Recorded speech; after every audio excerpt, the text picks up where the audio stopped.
Hello, everyone. Welcome to Health 180 with Carion Fenn on Rogers TV Durham. Over the years, we have explored healthcare, talking about ailments impacting the region. But how do we protect ourselves or our loved ones when facing a health crisis or when aging difficulty sets in? We want to help you learn more, so let's learn together. My guest today is Andrew Felker, lawyer and partner at Walker Head Lawyers. Mr. Felker, welcome to our show. It's good to be here. Thank you. What is a POA? A POA is a power of attorney. And there's two kinds. There's one that deals with your money and your finance, usually called a general power of attorney or a continuing power of attorney. And there's one that deals with your health care, personal care. So it's called a personal care power of attorney. Two different kinds for two different kinds of situations. How do you determine who should be your power of attorney? And should you take in account the person's health who you select to be your power of attorney? Absolutely, you should take into the consideration their health. Remember, this is something almost always that's going to be used in the future. Sometimes you do it for if you're in a medical situation or you're going in for surgery, but more often than not, good planning says you're doing it for the future. So you want somebody in the future who's going to be around and able to act on your behalf. If they're in poor health now, they well may be in poor health or not alive when the time comes. And having someone who can't act written down isn't going to be a good thing for you. So choose somebody preferably who's healthy, preferably your age or even a bit younger is the better way of doing that. In that situation, would you have a backup power of attorney or a deferred, like if in case you can't do it? I always recommend that you have a backup. The what if question. What if that first person can't act for you? Mm-hmm. So in a typical family, you might choose your husband or wife to be your attorney. And if they can't act, then you've got a child or some other relative who's going to step into the fray. When does a power of attorney goes into effect, or can you determine when it does? Well, there's two ways of doing it, and they each have their pros and cons. The more common way is to have it valid from the moment that you sign it. That way, there's no problems when the time comes to use it, to be able to use it. The danger, of course, is it can be used right away, and that's not the idea. The idea is it's only going to be used in the future when you don't have capacity. The other way of doing it is to say, my power of attorney doesn't come into effect until somebody finds me incapable. Mm-hmm. So that's a bit more protection. But the problem is you've got to find then somebody, whether it be a doctor over at the hospital, whether it be a capacity assessor who's going to give you that kind of report. And that takes time to do that.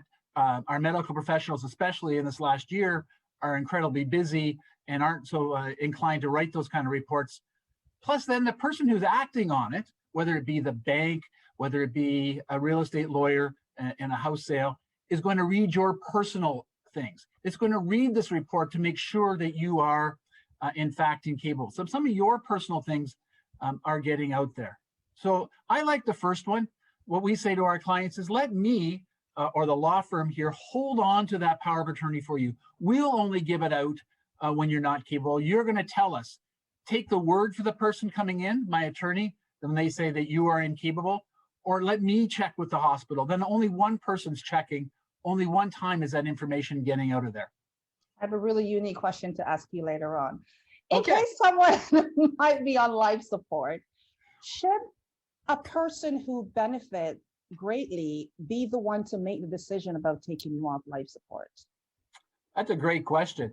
I mean, really, the person you're choosing to be your attorney is somebody you trust. You shouldn't be putting somebody in place that you don't trust. And if you ever suspected that the person who's making that really difficult decision, that life and death decision about whether to disconnect life support or not is after your money, then they're really not the kind of person you should be choosing in the first place. Remember, you can choose somebody one way who's going to be your healthcare power of attorney and someone who's going to be your financial power of attorney. You don't have to have the same person. Play to people's strengths. Some people are really good at making medical decisions, but I wouldn't want them anywhere near my money. And likewise, people who are really good with money may not have much of a personality or compassion, and they're not the ones I want making my healthcare. Play to their strengths. Yeah, That was a not difficult. My older son and my youngest brother are responsible for that decision for me. um, So you've what got are two people, some? sorry, Karen, you've got two people doing that. And that's good. Again, you're playing to strengths. You've got somebody who's in your immediate family helping to make a decision, but he's young. So you've got Yes, somebody older there kind of giving that sober second thought and a different perspective. So that's a great idea. You don't always have to choose one. You can yes, choose more than one. And you've been really, I would say, wise in how you've set that up. that's true. What are some medical conditions which trigger a power of attorney to go in effect? Well, there's really two scenarios. One is the accident. So it might be a car accident where you've smacked your head on the windshield and have a brain injury.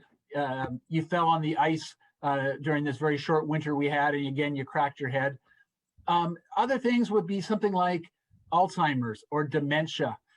Those are the two major ones. A stroke as well are ones that will rob you of your mental capacity, the ability to make a decision. So accident and illness. What are most common abuse of power of attorney? Well, really, it's if somebody you've chosen to do your financial dealings for you has full access. They are you. So they can go over to the bank. They can go over and make banking decisions for you. So what will happen is if you get the wrong person in charge of your finances, they will go into the bank and they can take out your money. So they can transfer it to themselves. Sometimes they'll convince themselves or try to convince the bank that this is just a loan. They're just borrowing the money for a period of time. The law is very clear. You're not supposed to do that. But when there's a power of attorney in place, the bank has little recourse to be able to stop you from doing that, stop that person from doing that, because as long as the power of attorney is valid, the bank has very little they can do to question how it's being used. How vigilant is the law at dealing with these type of problems with regards to abuse? Well, again, as I said, it's difficult for the law to do much there. The person you've chosen is a fiduciary. That means they're tasked with being loyal to you. The first thing the bank will do, though, is make sure that the power of attorney document is valid. So they want to make sure that you have actually chosen this person to do your banking, to do your finances for you. So I often get phone calls from the bank at the beginning of the process where they'll call and they'll say, somebody's here with a power of attorney for Mrs. Smith.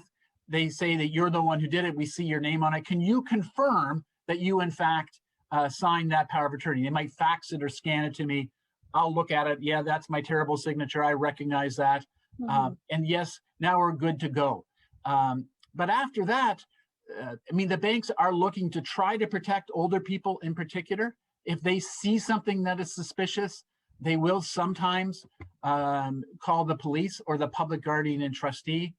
I read a case this past weekend where a police officer in the Niagara region had triggered an investigation into a $400,000 fraud where he had seen, but I guess the bank had called the police looked at it, and they were very suspicious. But that's more the exception than the rule to do that. So again, it's a dangerous document in the fact that they can, whoever has it, whoever you've chosen, choose carefully. So I asked this question because I've seen where a family member does have a POA, and then another individual who's not related to the senior person is in the process of taking care of that person. So it's a little bit tricky with the family. But I'm wondering, with regards to this question to you, does a family member have the right to intervene with a power of attorney given to a POA? Probably not, unless that family member can show that the power of attorney person isn't acting in the best interest of the incapable person. It's very difficult to intervene. And if they have that complaint, it's not like they can just step in and take over. They would have to challenge those kind of decisions in the Superior Court of Justice. It's a court proceeding. The one thing that's above a power of attorney is called a guardianship order, and that comes from the court. And you'd have to go to court and to say, the named attorney isn't acting in the best interest, isn't doing what they're supposed to do, is doing something improper, fraudulent, and you'd have to get the court to set aside that power of attorney document and appoint the challenging person to be the guardian of the property. So the guardian's one step above a power of attorney. That's where the court intervenes. Terribly expensive, not fast at all. It takes a long time in our court system and not very responsive to a more immediate challenge. Mm-hmm. You mentioned in regards to going to the court, in regards to if your power of attorney isn't acting in good faith. What happens when your mental fitness is questioned? And is that something that, if you challenge someone who's a power of attorney, is that an area where you find that that person would submit an application in regards to the mental fitness of the person, if they don't want the POA to change? Well, I think that the challenge is sometimes, I mean, mental capacity isn't a black and white event. It's not a bright line where something just happens and you don't have it. It does if you have an accident or something like that. But on the other ones, the Alzheimer's or dementia, it takes time to get to a point where you're not capable. And often there's a time in the middle, the murky middle, where there's some capacity and not. And that's where you have the challenges. You have the person, the older person who's losing capacity, who doesn't want to necessarily acknowledge that. Mm-hmm. So their child will say, "Mom, you're not making great decisions. You need help." And that mom really wants to still do her banking, and it can be a real conflict there. It can be another family member coming along and saying, "Mom's making bad decisions. Step in." And mm-hmm. someone, it's a family dynamic, which is very difficult. So we try to sometimes get help where a professional will give an assessment of that, but you don't want to take someone's capacity away if you don't have to.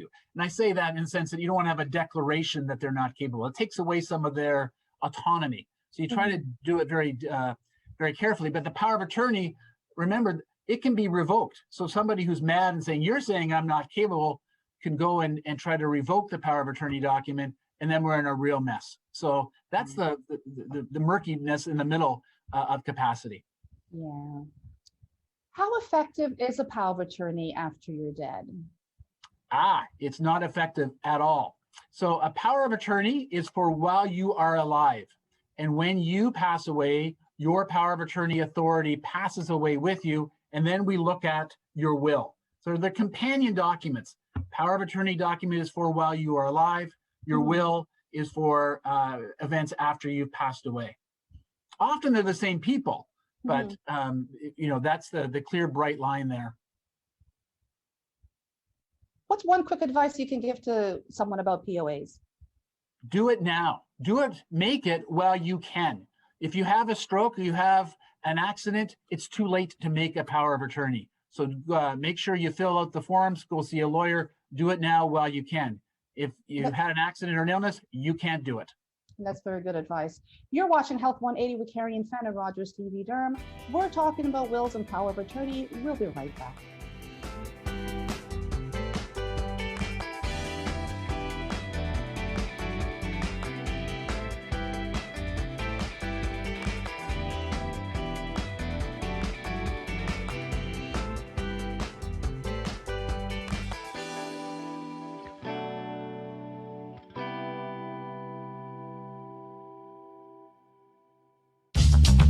This program is brought to you by Ignite TV. Now you're in command. Visit Rogers.com for more details.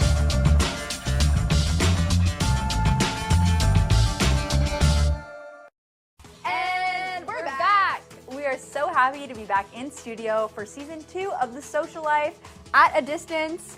We're your hosts. I'm Ksenia Shpak. And I'm Stephanie Lorero, and we are so happy to be bringing you guys the latest trending news. We want you to be in the know. What's happening in the world of sports? What's happening in the world of entertainment? What stories are trending online? We're gonna bring all that content to you and much more right here on Rogers TV.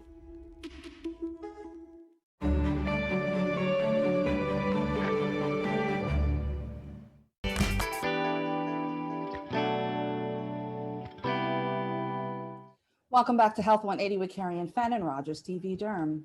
We are talking about what you need to know about wills and POA to protect yourselves or your loved ones when a health crisis hits or when aging difficulties sets in. When does an individual need a will, and what happens if you pass away without a will? I would suggest to you that pretty much everyone age 18 or over needs a will. Really, the most important thing about a will is who you choose to be in charge, the executor. Then somebody can do things for you after you pass away. You may not have a whole lot, but you still got taxes you need to file with the Canada Revenue Agency. You still got subscriptions you need to cancel, things like that. You need to deal with the funeral home. Who's going to give instructions to the funeral home? So having something in place, whether you've got $10 or $10 million, having somebody in charge to do what you want, and we'll talk about that in a few minutes, is really important. What happens if you don't have a will? Well, you have no say at all in who's going to inherit your money. You have no say at all who's going to be in charge. And in particular, if you're in a common law relationship, it's really important because legal marriage in Ontario is still very important in the estates world. And without a will, people in a common law relationship aren't going to be receiving much, if anything, from their deceased spouse. So very, very important in those circumstances to have a will. What is a testamentary trust? A testamentary trust, testamentary means created in a will as a result of a trust, as opposed to these family trusts you hear about on TV during someone's life. So a testamentary trust is created by your will. You may not want your child or grandchild to be getting all their money right away. The more money they have at 18 is the less incentive to go off to college or university. You may not want a child who's disabled to have their money all at once. That might disqualify them from some government assistance. So for those reasons, you hold the money in a trust, either to a set age or for their lifetime. And that's called a testamentary trust. One of the planning techniques that we use depends on your circumstances. Explain bonding to me in terms of estate matters. So bonding is in a situation where, first off, you don't have a will, or the person you've named as your executor isn't around to act, so somebody else is acting. The theory is this: a bond is like an insurance policy. To protect the beneficiaries, the person who applies to become the executor has to get a bond or an insurance policy from an insurance company to make sure that they're not going to abscond with the money. All of a sudden, the executor, just like a power of attorney, has a lot of power and authority. All of a sudden, they're hanging on to $500,000. They might take a run for the hills. They might take a run to the United States or overseas. So in circumstances where there's no executor, or the executor you've chosen is in the United States or some other country that's not part of the Commonwealth, our courts generally require a bond or this insurance policy. Costs money, takes time. So with good planning, you can avoid that. Challenge a will if someone takes off with the money. You don't have to challenge the will, but the problem is you're trying to find them. So if they're within Canada, it's easier to kind of go after them and sue them to get the money back. But if they're in the United States in particular, our most common and closest neighbor, our systems of law are different. And if they get their money to the United States, it's oftentimes very difficult, if not impossible, to get it back. Okay. With so many individuals in your family, how do you determine who you should put in your will? I mean, really, it's your choice who you choose. Oftentimes, it's done in kind of stages. I might give it all. I shouldn't say might. I will give it all to my wife. She's listening, and she'll want to make sure of that. The next stage would be my kids. So if my wife was deceased with me, then it's going to go to my kids. But then it's, what if there's a horrible accident and my wife, my kids, any grandkids I might have in the future, what if they're not alive? Then I've got to figure out who the other people, who's important to me, who are family members that are important to me, who are close family friends, what are charities that I really like that I want to support. You can be creative as you want to be, but more often than not, it's kind of leveled. First, second, third choices, those kind of decisions.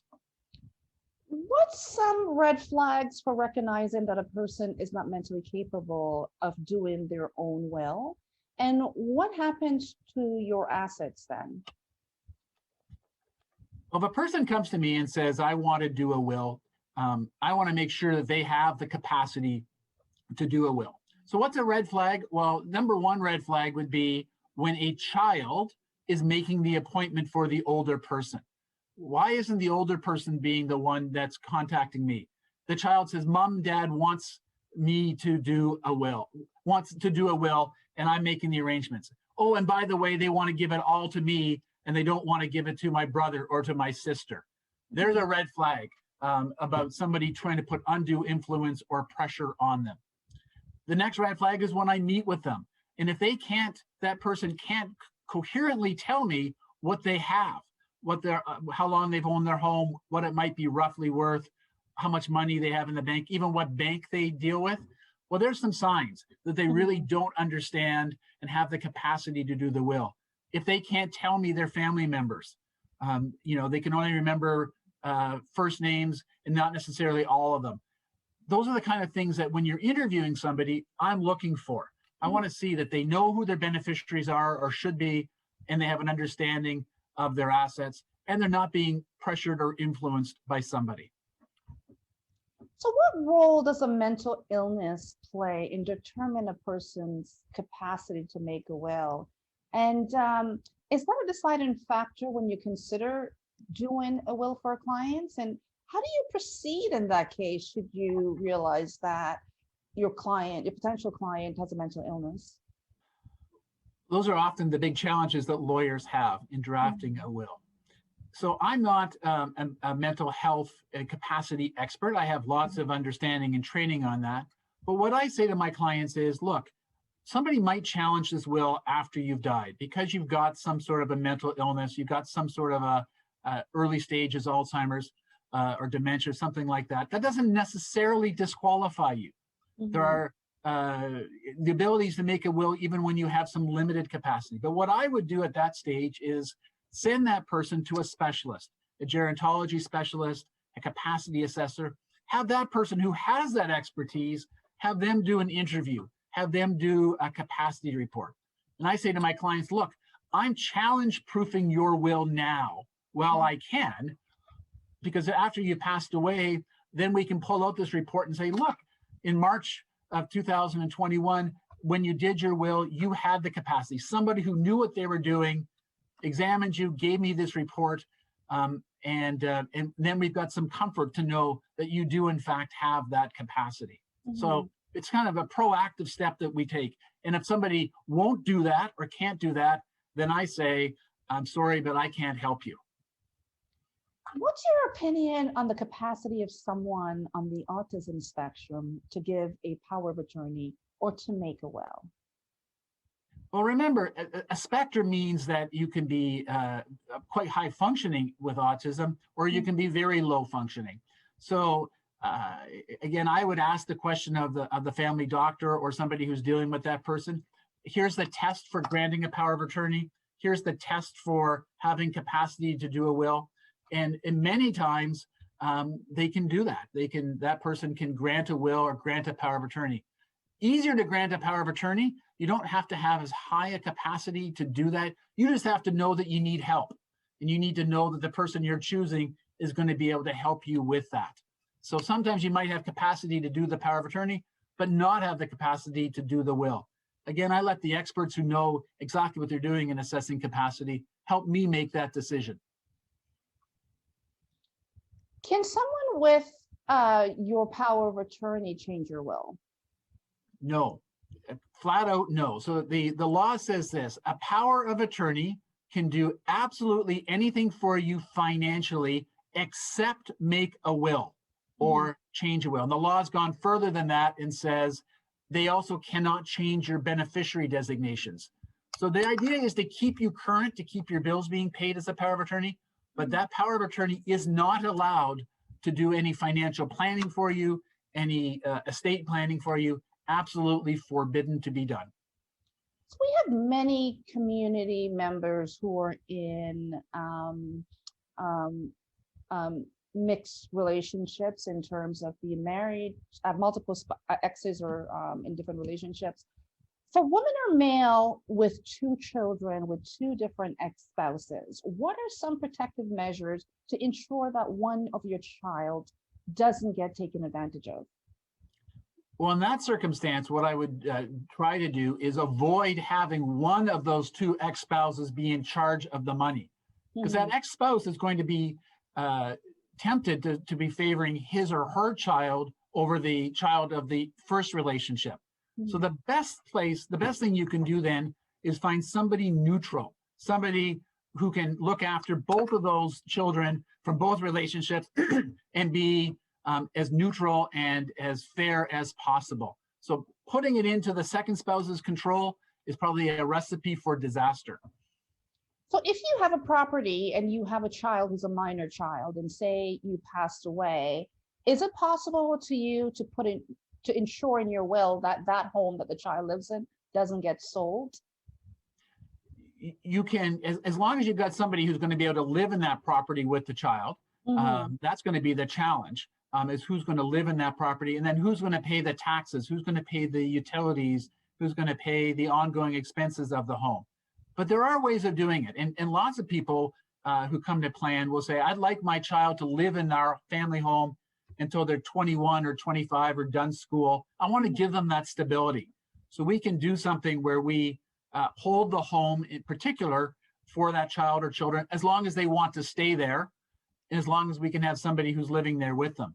You can't have a home being held for an 8 or 10-year-old if they're going to be living with their aunt and uncle 3 towns over. It doesn't make sense to do it at that point in time. And how does it work with the bank if there's a mortgage outstanding? The bank wants to get paid. So as long as the mortgage is being paid and the estate can work on it, usually we can make that work. Do you have to transition the mortgage into the new person's name? You have to put it into the estate's name usually, because that's the person who's holding the property until the child is of age. So if that person that's in your will is able to pay the mortgage, then it's okay with the bank moving forward, or do you have to get refinancing? The estate is the one who's going to be paying the mortgage. Remember, it's not going to be the guardian. It's going to be still held in the estate's name. Those are really banking questions you have to ask them. But if you can be creative in that, the bank's usually cooperative. Okay, nice. What's one quick tip you can give to our community members about wills or POA? It's almost the same as the POA. Get one done now. Because again, if something happens unexpected, an accident, an illness, it's too late. So plan ahead, plan now, and go to a lawyer who will help you do it well. And get it done. You know, a friend of mine said to me, I'm going to do your will now because I don't want to do it at your bedside should something happen. So get it done right now. Terrible to do it there, for sure. Yeah, that's all the time we have for today's episode of Health 180 with Carion Fenn and Rogers TV Durham. Thank you to Andrew Felker at Walkerhead Lawyers.